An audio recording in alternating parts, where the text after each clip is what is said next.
Welcome to the Big Fat Real Estate Checks podcast with Marco Kozlowski, where we help investors like you get the knowledge and skills you need to replace your JOB with passive cash flow for life.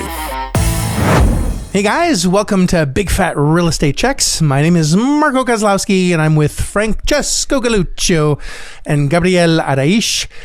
Gabriel has recently moved to Florida, where we now both reside, and Frank is shoveling mountains of snow outside in Toronto. 40 centimeters. Which is what? That's 3 feet of snow? How many? I can't do the conversion anymore. Yeah, 12. So it's more like than 3 feet. It's just over 3 feet of snow. It's crazy. It's the most snow that I've seen in Toronto. It's bananas. That's a lot of fucking snow. That's a lot of snow. Yeah. Frank can't find his youngest son. Yeah. Well, he will be buried in it for sure. That's either a good thing or a great thing or a terrible thing, depending on how you look at it.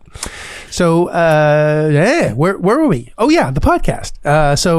While we're not shoveling snow and enjoying time with our family, we're going to be discussing today partnerships and how to structure partnerships and surrounding yourself with the right humans to be able to achieve specific goals, what the criteria should be, and where you should be aligned to really get the best value out of a partnership, and the pitfalls, the pros and the cons, and all the wonderful things that come from great partnerships.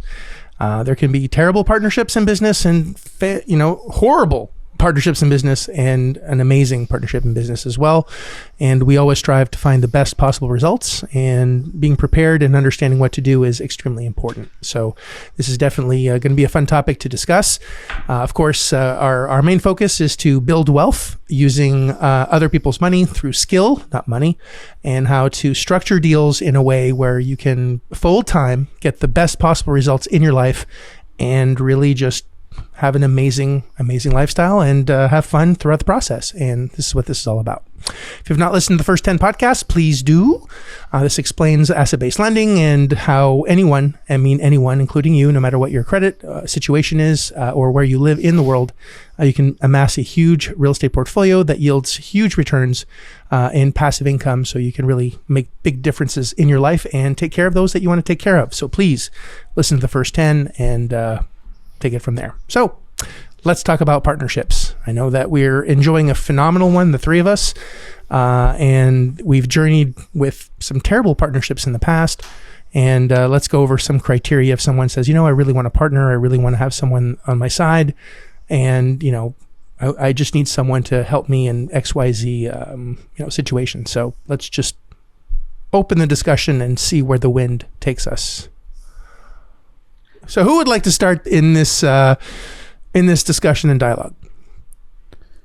Fine, I can start. Well, my history, Marco, with partnerships. You said there could be good ones and there could be bad ones. I definitely experienced my fair share, or at least I think so, of bad ones. And again, partnerships they can be very lucrative if leveraged properly. They can expedite your success. They can expedite your goals.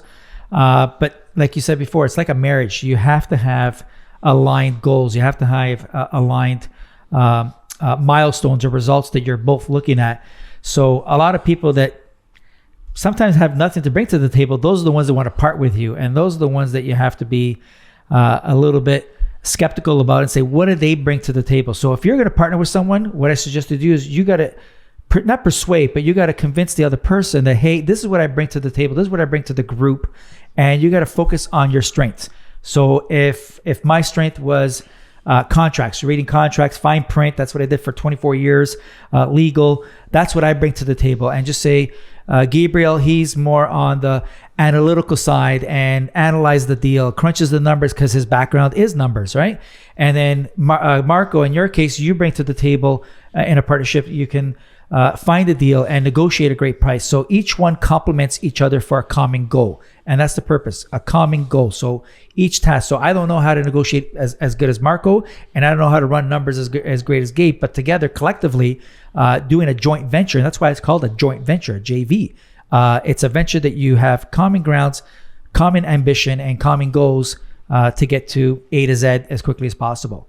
But JVs can also be like a bad marriage. If you get into it, married the wrong one, get in too quickly, don't know what the other one brings to the table, and then 2-3 years later, you're looking for a divorce and you're liquidating everything. Or you don't know why you're doing it. That's even worse. Or like I said, if you're doing it only for the sex, because bottom line is when you're getting into a deal, if you're just partnering up just to partner up, and like a lot of people I find become partners before they know what they want to do. That's and I'm guilty of that too, where it's like, hey, you want to do something together, and we'll do real estate, for example, but we don't know what we're going to do, which deals, and we just kind of try and fit the deals with our personalities and with our strengths and weaknesses, rather than I guess doing it what I feel is the right way now, where a deal comes to the table and you attack it with, there's the numbers first. You want to make sure that it's a good deal, and then once it's a good deal, who can I bring into this deal that's going to make this a more solid deal overall, whether it's from an operational standpoint, whether it's from an exit standpoint, whatever it is you got to find out what your intentions are with the deal, and then bring in the people that are going to make this vision happen as best as possible. I just want to hit the pause button for a second, rewind, and let's go back to, I'm new in the real estate space. I want to build a business. I want to start selling things on Amazon. I want to open a bar. I want to buy a hotel. I don't have the experience or I have a desire to achieve a certain goal, and I want to start this business or get into this business. And actually, I recently read a comment on, I need to partner with someone because I don't have a down payment. So I need to align myself with someone with money, and that solves the problem. So let's tackle, I guess, the challenges with that attitude. And it could be a wonderful thing, and it could be a bad thing. And I just want to noodle around that concept first as to how we can avoid a possible train wreck with that idea in mind. And then how do we solve it, to build an empire, to be able to, because at the end of the day, you can find the right people to partner with to start an airline, to, open a record label, get into a private equity fund that, makes billions of dollars a year. You can do anything, as long as you have the right, I guess, the right things to bring to the table at the right time. So, let's rewind a little bit, and let's say, in your scenario where someone comes and says, hey, I need a partner to because I need a gap, or I need financing on it. So someone that's coming in with the money, that's their strength, is coming in with the money, with the capital. Maybe they want a passive role, but that person coming in with the money, then they would question, or at least they should question, that person that's looking for that lender. I mean, that partner with the money, and what do they bring to the table? Do they have experience in acquiring a property, managing it, and optimizing it, or is there other people that's going to be involved? So my first question would be, what are you bringing to the table? The person that's asking, Marco. So the one that's asking, hey, I need a money partner. That's fine. The money partner could be available, but the money partner would have to ask, what do you bring to the table? I think the listener needs to know what they need to bring to the table in order to attract money, because I think the money partner is always going to be around, and I think that's a misconception that there's just no money out there. The money's always there if the deal is right. So if you don't have money, that's fine. Then get good at finding the right deals and the right opportunities for the money, and the money will find the deal. I think that's always going to be the case. I know it sounds, easy to say.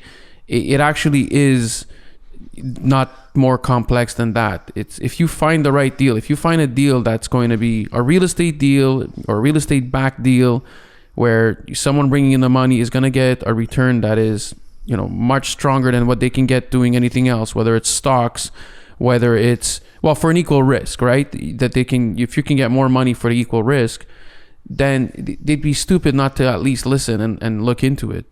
So that statement of, I need a partner to bring into the down payment. So the first question is it a good deal to bring a person to bring a down payment? Because just because I've had someone that we all know find a deal by Harvard University that was a 3% cap rate, and they were all excited about it because it was a huge, massive deal, and look at all this cash flow. But just because there's a lot of cash flow That doesn't mean it's going to make you a lot of money after debt service after you acquire it if you do it wrong. So as a person looking for money, what you bring to the table is a solid deal. So you need the knowledge of what a solid deal is and looks like, not just take the agent's word for it or the seller's word for it. Hey, this is going to be a phenomenal deal. You're going to make a ton of money. Okay. And then you realize after crunching numbers, which you need to get educated on, this is what the opportunity is. This is what it looks like. Here are the risks involved. And once you have that education, then it's very easy to get the money for, as you said, the money is always there's always more money than there are deals, period. If you take a look at the money that's changing hands in Wall Street every single day, it's billions of dollars, if not more, right? Not more. So because investors want to make more money needs to grow, and there's a voracious appetite for that. So money is not the problem. It's understanding A, the deal, B, the opportunity for the other investor, how to communicate that. And at the end of the day, what you bring to the table is a good deal. What they bring to the table is the blood and energy to be able to make that deal grow. And that would be the beginning of a good partnership, because you have an understanding of what that deal is. Yes, but I'm going to play devil's advocate on this. Please That's do. fine. You can bring a good deal to the table, and someone did bring my wife and I a good deal to the table, but they were horrible in managing that deal after close. So I was the money partner in this case. So exactly, they needed someone for a down payment or the gap. We came in, but they were just horrible on management because they didn't have that skill set. So that was actually a bad partnership. So they found a good deal. The numbers worked initially anyways, but then it went all downhill because they didn't know how to manage the managers or manage that asset. So, and then in the end, a lot of people got hurt, including the other partner. I got hurt. He got selfish, and they walked away because now they had got no skin in the game. So you got to be very careful. Just because they bring you a good deal, do they have the skill set to run it through to what's the end game? Are you going to buy, fix, and hold, which typically we advocate, or is it going to buy, fix, hold for a bit, and then flip it within a certain time? Because a JV needs to have a distinct exit strategy, whether it's to hold. But if someone holds for so long, if I wanted to get out of the deal, how's that going to look like? So that needs to be spelled out. So just bringing the good deal is one element, but managing that property to see it to fruition later on is another one. And does that individual, so if I have a passive partner bringing in money, is the person that I'm entrusting with that property going to get the results that I'm expecting in 2, 3, or 5 years or 10 years? And that's a great point. And I think, and the more we go through these types of deals, the more we learn. But obviously, if I had to start all over again, and this would be my first deal where I'd have to raise money, I think I would just bring in an additional partner that has experience in running a good operations as well, and I would introduce them as the reason to protect the investment for the investor or the money partner, right? I think that so this is the part where I think when you start off, you find, even if let's just say you find or create this amazing, let's call it a 20 cap deal, right? Let's just go crazy here. And so 20 cap is something that is probably a unicorn in the multifamily space. Definitely a unicorn. So, right? A double unicorn. A unicorn with two horns, one with two unicorns. Yes, that's actually being ridden by another unicorn that is being ridden by Harry Potter. So the point is that money partners will throw themselves at you because of this, right? So finding the money is not going to be an issue. But even in a 20 cap, if you have someone who doesn't know what they're doing, or just, parks their ass and lets this thing ride itself, it's going to get out of hand and it's going to become a loser. You'll find a way to lose money on a 20 cap. So, but the thing is that because you found a 20 cap, then you become greedy. And that's another big risk here, is you don't want to give up enough equity to make this deal work. And I'm not talking just to the money partner. This is where I'm saying that if I had to start all over again, I would bring in someone who has experience in running a multifamily very successfully, or very successful at also optimizing and finding ways to make even more money out of the property, so that we can have a proper refinance or exit. And that's I think just that would demonstrate to an investor or a money partner that you have enough, intelligence to understand what you're not really good at yet, because there's no way for you to, like, maybe you will be good at managing, but why not put in someone who's already good, has a track record, and learn from them in the process so that you can be great. And in your next deal, maybe you bring in someone again. And in your third deal, maybe you do it again. And maybe on your fourth deal, then you kind of say, you know what, I'm going to start the reins. And this is the track record that we have. The last 3 deals, we did it this way. And this time, I've learned enough and I'm going to be managing myself. There's going to be a trust factor that's going to be stronger for you. And then you won't get that problem that Frank just discussed. And so it really comes down to the more you're willing to put experience into the equation, the more comfortable the money coming in will be. Yeah, and listen, partners doesn't have to just be the money partner. It can be, maybe you're looking at a property, looking at an asset that's going to need some love and some work to it, some capital improvements. You may find someone that's in development or in construction or a handyman, whatever. You're like, hey man, you know what? You want to come in this deal, use your sweat equity to get this up to snuff, get it rent ready, and in exchange you get a cut. So partners is just plugging in different elements of the whole deal, whether it's fixing up, whether it's money, whether it's managing the managers, whether it's just bringing someone into the deal that has access to money, or maybe their network of other private lenders. You can bring them in that way as your money source guy. So you source the deal, I find it, you source it, and we got someone else to optimize it. Now that's for somebody new, right? Somebody new coming into the game. And I don't know if we want to stick to the somebody new, if we want to go to somebody with experience.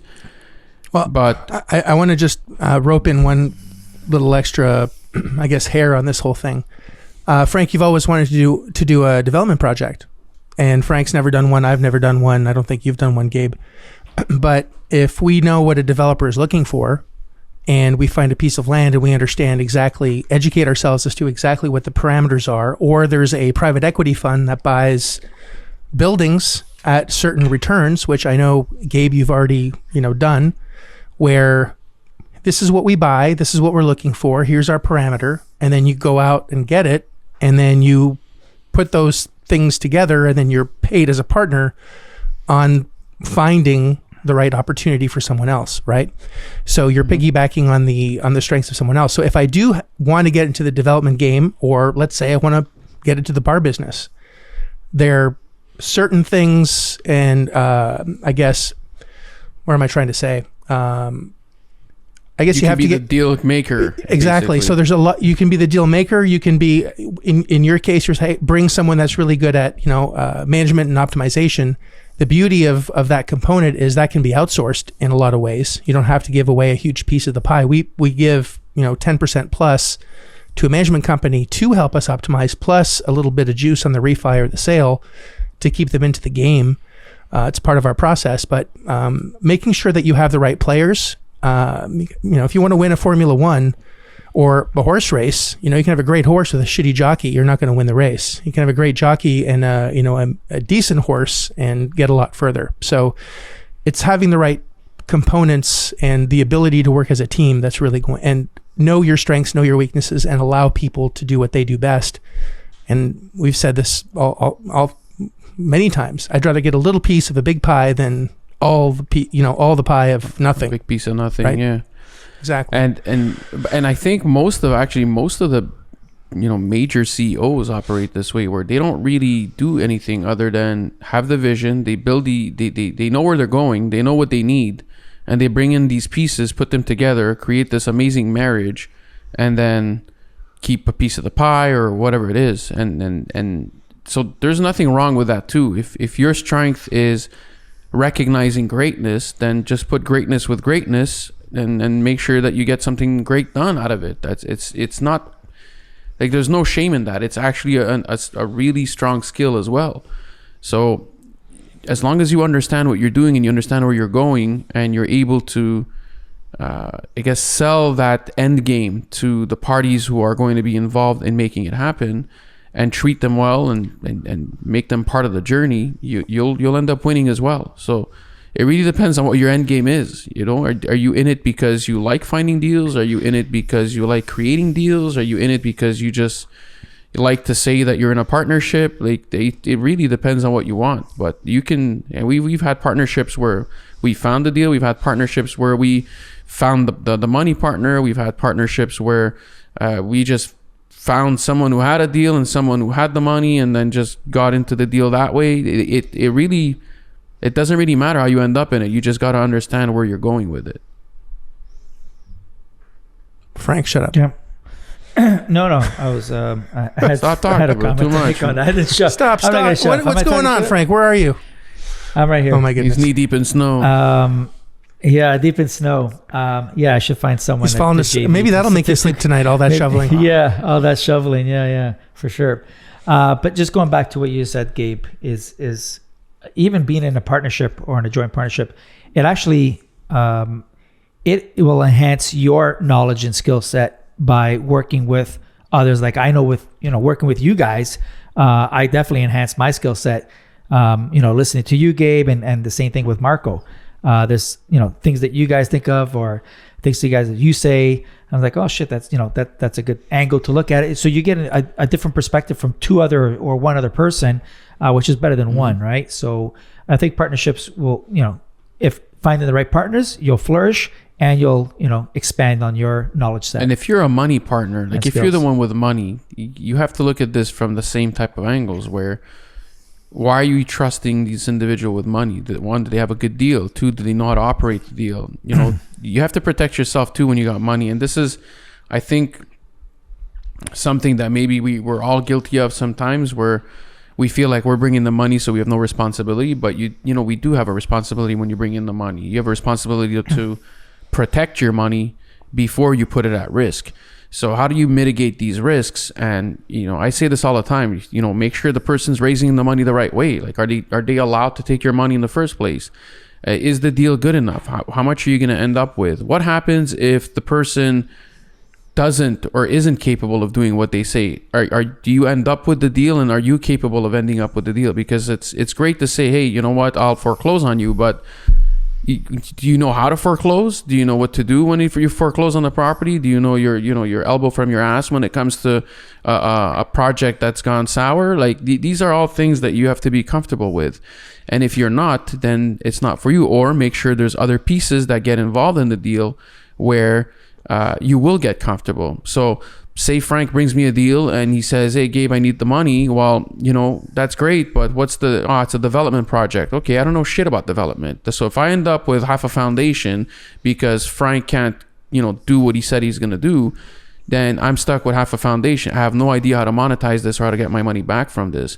So maybe the deal is, I'll give you the money, but you need to bring in developer Marco, who's done 20 years of development, and he has to be part of this deal, and he's got to be the builder, for example, because I know that he'll be capable based on his track record of getting it done. And so now it's Frank's decision. Do I want to get this done with Marco, or do I want to and get Gabe's money, or do I want to just go somewhere else and try and find the money by myself and get it done?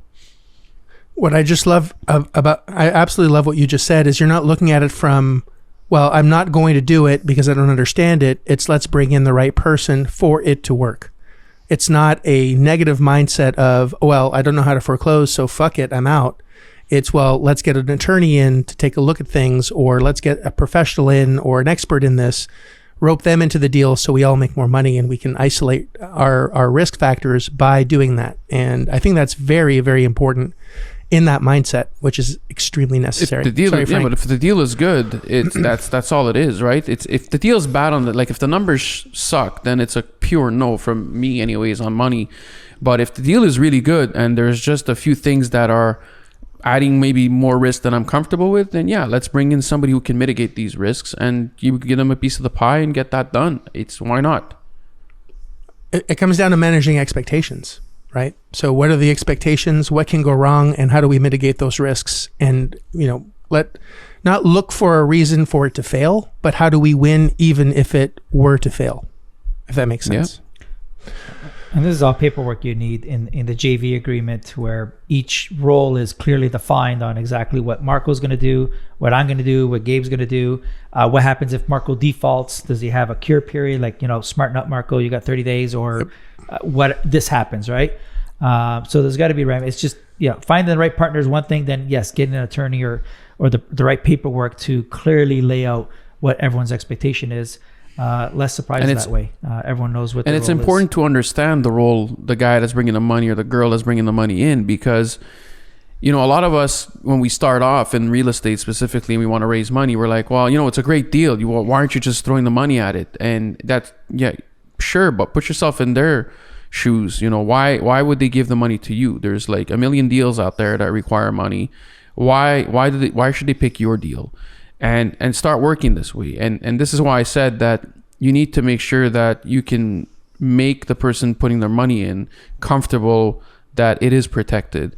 And whether that's bringing in more people that have experience to surround you on the first couple of deals, whether it's bringing in another person to secure a position for the investor, whatever it is that you feel can make this investor more likely to want to invest in your deal than somebody else's, then you do that. And sometimes it's going to cost you more money, sometimes it's going to cost you a lien, whatever it is. It's still better than not getting the money, not getting your deal done. So, but understand that even the guy who was bringing the money, it's not just their money that they're risking. They're risking the opportunity cost of investing that money somewhere else. And that's extremely important. Yeah. Well, even the money guy has to worry about, well, shit, if you run the ship down to the ground and I have to do there's a capital call to keep that asset afloat. That's what they're worried about as well. Yes, so opportunity costs where they could have put somewhere else. But what happens if there's a capital call and they got to put more money in because you neglected to do X, Y, Z, right? So from that perspective, from a money, like again, someone that has money is most likely going to be playing a more of a passive role, just saying, than an active role. But again, they're thinking about, do I have faith in this individual that they're going to do what they say? And what happens if there's a capital call? What's my limitation? Like, do I have to put it all in? Can I just bail at that point? Can we sell the assets? So these are all things that are racing through everyone's head. Even someone coming into the deal with no money and doing sweat equity, like the construction worker, for instance, is I'll build, you find, I'll build, and then we sell, right? Type of thing. But and I think removing your ego out of it as well when you're putting all this together is important, because if it's all about how much money I'm going to make, me, I need this because I need to pay my bills, and you need to give me the money because this is a great deal because I'm going to make a lot of money, you're going to make a lot of money. That's not something that's really going to... They'll sniff you out. Immediately. Like you're immediately just going to go down in flames. Yeah. That's a Titanic. What's in it for them? Exactly. Yeah. And if you build it where this is the opportunity, here's what's going to happen if it goes right, here's what happens if everything goes wrong, and how you're going to be taken care of. And if it's in between these, this is what is going to, this is what's going to happen. And here are the players to guarantee the best chance of success. And this is the team. And I think with that idea, and it comes also back to clarity of exit, clarity of, what my role, your role is, and not necessarily being married to, just because you're a partner in one doesn't mean you have to be a partner in all. If I'm a money partner in Frank's deal and all he needs money from me is money, and then his uncle gets some cash because, that problem was finally resolved and he got a brown paper bag full of cash and now wants to, invest it somewhere, clean the money a little bit. I'm not needed anymore, so I can't be butthurt that he's doing a deal with someone else. Even though we're partners in a lot of things, I have to be okay with Frank being Frank and taking care of, his immediate circle of folks as well. So it's just because we're doing one thing together doesn't mean we have to do everything together. Business is not a monogamy. It's not. It's not. Yeah. And although like I said, and I think I may have said this in a different podcast, but probably not. There are relationships in terms of partnerships that could be, long term, and others that could be short term or deal by deal. So, I think take an example, like we three like to do a lot of the larger deals together. And that's kind of the first go-to is, we might bring in money partners, we might bring in other partners, but I think the foundation of the trio remains because we like working with each other. We actually have a lot of fun doing it. So that's one thing. But then, there might be situations where, if you're going in a different industry or you're doing something else, that you may want to veer off and go do business with other people if you see fit. So partnerships are fun in this way, where you get to decide who you work with. And sometimes I think, I don't know, I'll speak for myself here, but even if I'm doing a deal that really doesn't need both of you, I'd still like to have you both involved, just because it's always a good time when we do it. So I don't have no problem spreading the wealth around if it makes sense, and if we can make it work for potentially other partners that are involved. But it's like I said, I have a good time working with you guys, and I think it's not really about the money anymore as much as it is about the journey. And I think the journey with both of you is always fun. Like it's actually always a surprise to to a certain extent. So you just have fun with it too. Find people that you love working with, find people that you have a good time being around, and that make your journey in your life a lot more fun. That's another important part of partnerships. And that might not be the case at the onset, where you don't always have a choice when you start off, depending on who's going to be bringing the money and whatnot.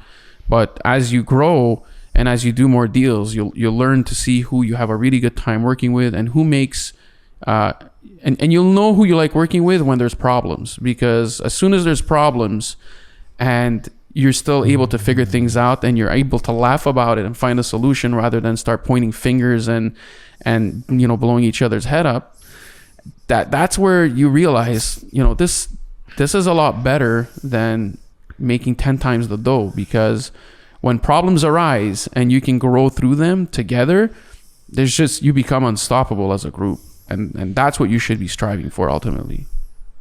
Yeah, the measure of character is definitely how someone reacts and behaves in hard times. And we're all going to go through them, no matter how much money you have or don't have. There's always going to be stressors. And if you become a complete asshole, butthead, egocentric person while there are problems, I don't want that person in my boat ever. No. Nope.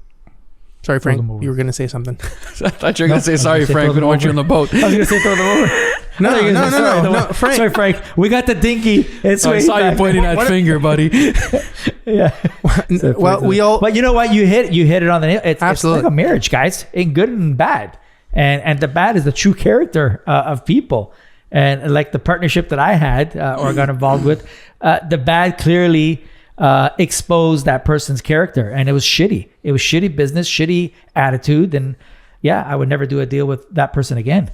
Nor I. Recommend anyone. Yeah, nor I. And yeah, you were involved. You were one of the partners too. You were one of the JVs in there. Well, so I felt so bad I put you guys together that I actually wrote the check to make you whole, because I felt bad that I had put you with someone that was shitty. But that's something you didn't have to do. I didn't. That's what I'm saying. But you did it as a good interpreter, because yes, you connected. You connected us with the other one. Yes, because the relationship to me was more important than the money. Yeah. That's more important. And when that's the partner you want.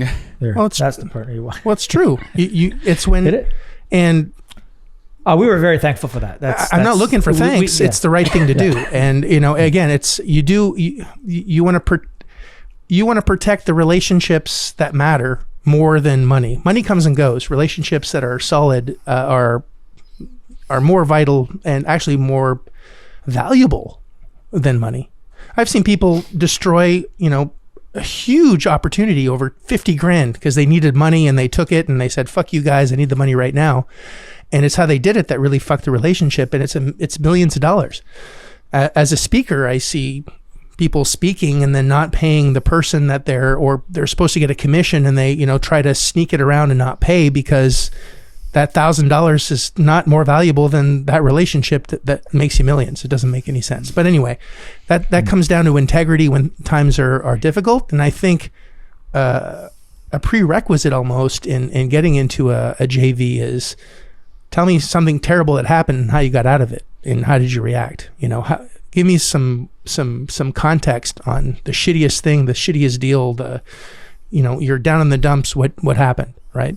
So I think someone that can take responsibility in that and has grown from that and how they got out of that is a true measure of a good human. And it's important, I think, that you have struggled in order to do well in general. But yeah, man, we've kicked this around a lot. I don't know if you guys have anything more to add to this, or just if we want to summarize all this, understand what you bring to the table, get educated on the opportunity, what can go wrong, make sure you protect the partners that are going to be involved, make sure you're on the same page, have the same expectations. What if something does go wrong, how are you going to fix it? Who the team members are, what the expertise is that is involved, how can they win and how can they lose, and throughout all that, have fun. Yeah. Because if it's not fun, what the fuck's the point? Hear, hear. I'm sure I missed something, but I think those are the big points. No, I think you have all the points. Good news is we have other podcasts coming up. We'll figure it out. And it's, we're all growing as a team. And the three of us together are much more valuable than individually. And I think there's a synchronicity. Is that what that is? Yep. Where each part individually is not as powerful as all together. I think that's what the sum of its parts. That word is. Exactly. Thank you. Cool. All right, guys. Appreciate you. Listener, hopefully this wasn't too terribly boring. We had a great time, so that's all that matters. Not really. We want you to get a lot of value. And of course, if you like this, enjoyed it, please like it, love it, share it. We want to help as many humans as possible achieve financial independence through skill sets and having the resources that are all around you, that are abundant for you to be able to put the pieces together to have the best life that you can have now and not think that you don't deserve it, because you do. It is your destiny to be successful. It is your choice to fail. And through the choices that you make every single day, it either moves you towards the goals that you have and want, or it moves them away from it. And I don't want that for you. So thanks so much for listening. You guys rock. Appreciate you. Have yourselves a phenomenal year and crush it. If you like this episode of Big Fat Real Estate Checks, then show some love by leaving a comment and a good rating. Also, as a thank you for tuning in today, we've got a special free gift. The journey to passive cash flow for a life starts by finding deals, and it's easier than you think.